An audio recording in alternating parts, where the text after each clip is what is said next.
first episode of Keeping Up with Ella.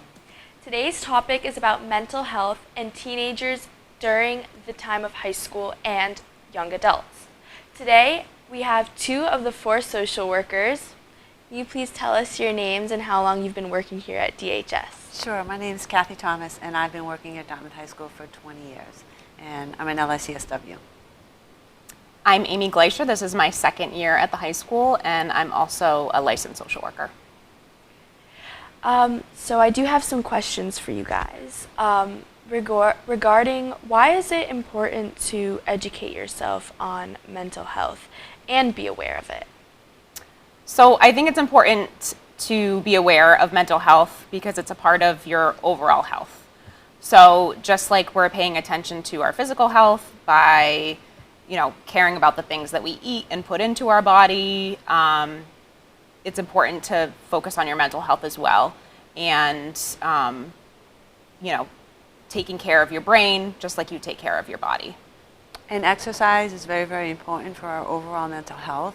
Again, we have 4 social workers at Dartmouth High School for a reason. We want to make sure that all of our students know that they can come to see us at any time, and parents can call as well. Mental health is also reviewed within our health curriculum, and we know that all students have to take those classes. Again, it's embedded in the curriculum for a reason because it's extremely important. Yeah, and I do agree with, especially in high school, being stressed with work and being overwhelmed is really important to know who your supporters are and what way to get help. So, do you see a growing concern of mental health issues affecting our students? And if so, what steps can be taken by our students when seeking out help? I don't know if I see a growing concern. I think the reason we have 4 social workers in the building is to make sure that there are enough of us to help address the needs of the students when they're coming up. I think because society is now more aware of issues students face and families face, I think maybe we're identifying it earlier. Yeah, if you look at the news, they all say, oh, there's so much more, there's so much more. There probably is an increase, just like there's an increase in a lot of other issues, physical ailments too with folks. I think we're doing a better job by having more support staff in the building to address it with the students. And again, a lot of times it's referrals out. We have online Padlets. We have so many resources for families as well. So if anybody is ever worried, please feel free to call us. There are 4 of us. We have guidance counselors. We have nurses. We have a large support system available. And I know I left stuff out. I think that I'm not sure that there are more mental health concerns than there were in the past, but I think it's definitely a unique time for young people. I think, you're dealing with social media and navigating that, kind of stuff, and technology and things like that. Certainly, stress of the pandemic, I think is something that we're still kind of working through. So there's definitely, high stress for young adults, and high school can be a difficult time. There's a lot of transition and change that happens all throughout your high school experience. Getting to know new people, learning how to advocate for yourself, and just, participating in different activities and clubs and things like that. So there's kind of a lot to navigate. So it can certainly be stressful. So I think being aware of who your supports are, and yes, that there are 4 social workers here in the building that can help kind of navigate some of these challenges and changes that you might be going through, and, help figure out an action plan that you feel good about moving forward through some of those challenges. And I think, part of it too is like the acknowledgement of it. It's not like back in the old days where it was just, get on with it, move on with it. If you think of like older grandparents and stuff, you're right, it is hard, and it's hard to move along, and that's why we want to teach life skills so you guys can do it on your own. So by the time your 4 years are up, you have your own wings and you guys can fly off, and we want to make sure you're supported while you're here. And I can add on to that yes, like even for me, high school has been really stressful, but knowing that I do have someone to talk to if I'm ever feeling overwhelmed or just can't handle things at the moment and I need someone to vent out to or talk to, I do have that support system. So I'm glad we have that too at DHS. My next question is, do you have any type of coping mechanisms or something that you might give to students that might be beneficial to like an individual who is dealing with stress and anything that We have lots. Yeah. And it really does depend upon what the issue is. But do you want to start and then I'll just try to Sure. fill in? I think Miss Thomas and I are both big proponents of mindfulness as a coping skill. And there's lots of different ways to practice that. Deep breathing is a great one. That's one of the first ones that I work on with students when I meet with them. Definitely something that helps regulate your central nervous system so that you feel like you can kind of control what's going on in your body and slow your brain down. There's lots of different grounding techniques that you can practice when you're kind of in an environment that nobody knows that you're doing, keying into your different senses. Mindfulness is really about staying in the present moment and orienting yourself back to the here and now and kind of getting out of your anxious thinking brain. So working on mindfulness skills is something I do with students a lot. Yeah, mindfulness is very, very, very useful in all realms of life, young folks, older folks. Relaxation, I do a lot of brain-based stuff. I like to educate about the brain, about the fight, flight, and freeze response, because a lot of times, we want to get kids centered where they need to be, but they may get activated by something, a smell, a sight, get really, really nervous before a test. Like, it's okay to get a little nervous before a test because your adrenaline flows, but if you get too nervous, you get stuck in the fight, flight, and freeze part of your brain. You don't want to be there. You want to be in the working part of your brain. So we teach a lot of that to our students to help them realize why we're teaching you to relax, why we're doing it.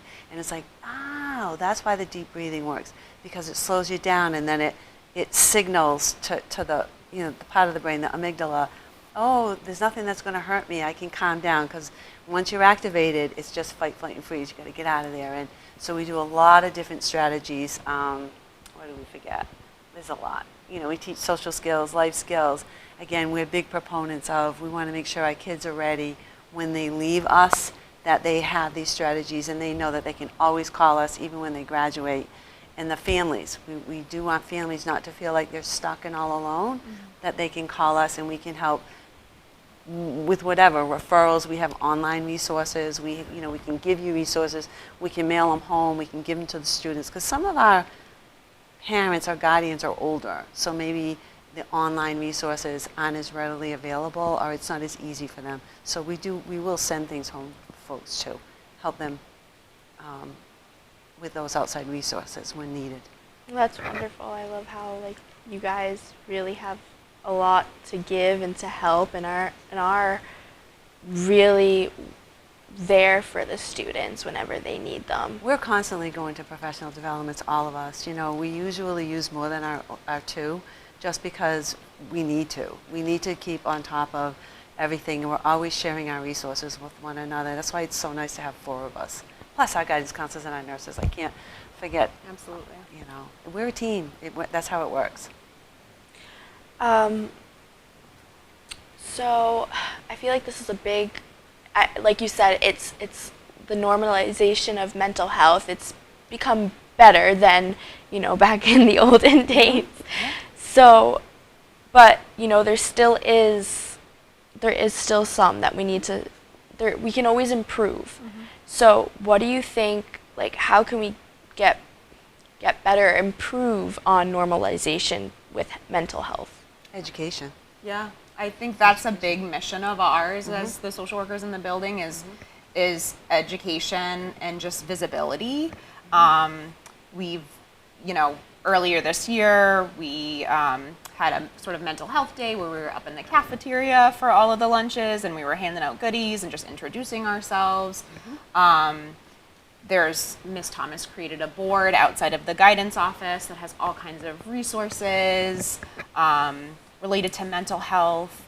And again, I think just that visibility for students to actually be able to see that stuff and to see us and just know that we're here is a big part of kind of normalizing and helping students feel comfortable coming to us. And the other thing too, we work with a lot of heavy duty issues, but we work with other issues, like, so a student, say, transfers in now, this week, okay, it's already May, the guidance counselors will call the social worker again, who's in that alpha, this is just the alpha split, and say, hey, Johnny Jones just started, or Susie Smith just started, I want them to know where your office is, one of our offices, so they have a place to go to. Like, we'll see students for any reason, their dog could be sick, they could be moving, they could have just moved into town, their parents might be struggling with something, anything.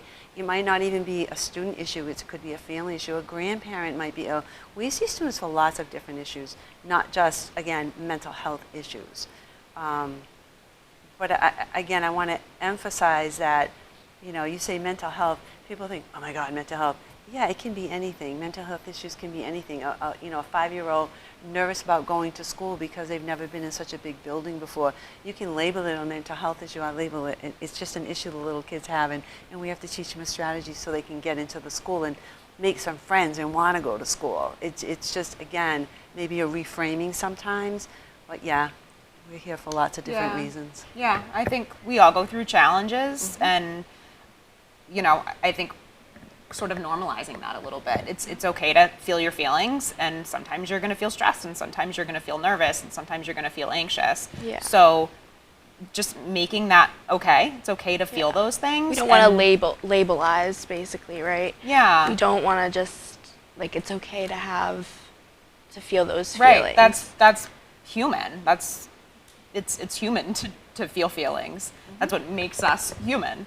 So we want to work through how we can get on the other side of those things and help young people, here in this building be able to function to the best of their ability.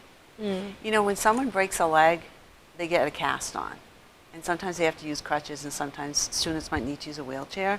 Then eventually, the cast comes off and they move on. I think a lot of times what we do when students are having certain challenges, we teach them the strategies. They may use us a lot, come see us a lot, and as the student builds the strength and they learn how to walk without the cast, walk without the crutches, and move on, and they build up their internal strength, their internal abilities, that's the success that we see. Then the students can move on their own, and then they'll come back and check in and move on. But our job is to really help them learn how to cope, again, the life skills, so that they're going to be okay when we're not around.